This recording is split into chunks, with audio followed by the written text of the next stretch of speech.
задался целью плуг приобрести себе. Искал плуг и случайно на Авито в интернете увидел объявление: продается плуг.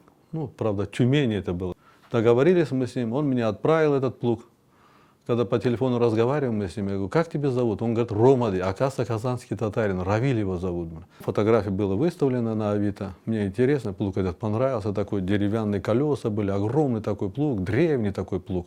И теперь же, когда я получил этот плуг, упаковали они его, завернули пленками, по краям ящики сбили. Я открываю, смотрю, совсем другой плуг пришел ко мне. В интернете фотографии было одно, а плуг совсем другой. А оказывается, мне говорят: вот, дед расстроился, говорит, расплакался, говорит, а при чем здесь дед? Ну, этот дед, говорит, решил, говорит, внучке операцию на глаза, говорит, сделать.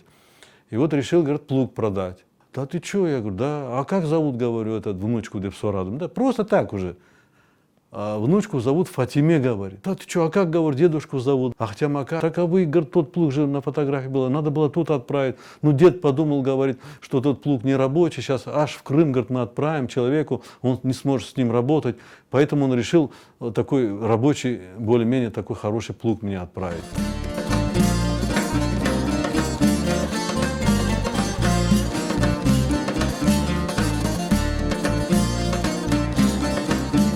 Этот плуг 30-го года, там даже написано. Плуг, вот это вот детство мое, я же помню, как с этим плугом, арабаларнин, атларнин, ну, плуглар, кетрейлер, азбар, хазайлер, я помню все это, мне это интересно было. Ахтямага, ему 93 года тогда было. И вот он с этим плугом, оказывается, до последнего пользовались, они работали, картошку сажали. Это рабочий плуг, понимаете, свой отправили.